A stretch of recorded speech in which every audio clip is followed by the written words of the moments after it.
The Nixon campaign in 1968 and the Nixon White House after that had two enemies: the anti-war left and black people. We knew we couldn't make it illegal to be either against the war or black, but by getting the public to associate hippies with marijuana and blacks with heroin, and then criminalizing both heavily, we could disrupt those communities.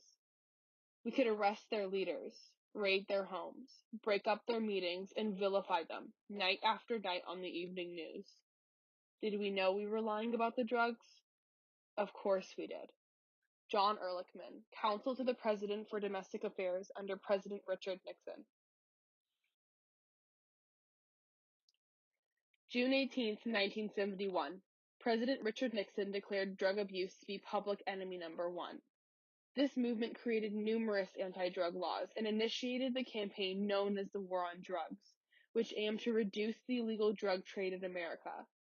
Today, the Drug Policy Alliance estimates that the United States spends $51 billion annually on these initiatives.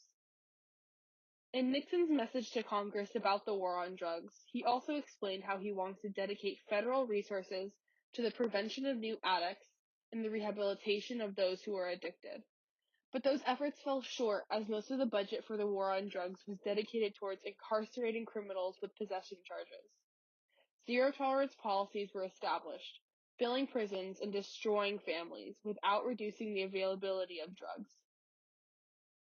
Nixon orchestrated drug raids to improve his watchdog reputation. Alongside these raids, Nixon's drug enforcement agencies would end up resorting to illegal practices to make up enough arrests to appease the public demand. From 1972 to 1973, the Office of Drug Abuse and Law Enforcement performed 6,000 arrests, the majority of them being black. By the 1980s, the total number of arrests rose by 28%, but the number of drug offense arrests rose by 126%. These raids and strict enforcement of the anti-drug laws continued under the terms of the next two presidents, Gerald Ford and Jimmy Carter. But things escalated once Ronald Reagan was elected. He made a promise to continue the battle against the war on drugs. First Lady Nancy Reagan initiated the highly publicized anti-drug campaign, Just Say No. This furthered the zero-tolerance policies and also instituted DARE, drug education programs in schools across America without evidence of its effectiveness. In 1986, after a cocaine overdose to the famous basketball star, Leonard Kevin Bias, it gave Reagan the political and social support to pass the Anti-Drug Abuse Act through Congress. This act established an additional $1.7 billion to fund the war on drugs. Furthermore, it established over 29 new mandatory minimum sentences for drug offenses.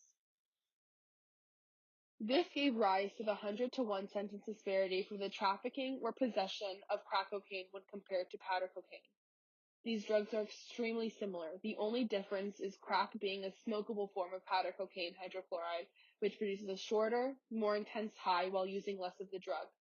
This method is much more cost-effective and therefore more prevalent on the inner city streets, while powder cocaine remains more popular in the white suburbs. If someone is convicted in court of possession of 50 grams of crack cocaine, they'll receive a minimum mandatory sentence of 10 years in federal prison. On the other hand, possession of 5,000 grams of powder cocaine carries the same exact sentence. Only in 2010, under the Obama administration, was the Sentence Disparity Act cut from 100-to-1 to 18-to-1. The next four presidents continued the policies and kept fighting the war on drugs without considering that it wasn't doing as much as it should. Statistics from 1998 show that there's only been an increase in drug consumption in the United States. So are we winning this war? It's been 47 years since Nixon gave his speech initiating the war on drugs, and the consumption of drugs in the U.S. has only increased. 1 in 5 incarcerated people are locked up due to a drug offense. Drug offenders have a 77% recidivism rate. Could the resources dedicated towards the war on drugs be used more efficiently elsewhere? It's time that we ask ourselves, has the war on drugs failed us?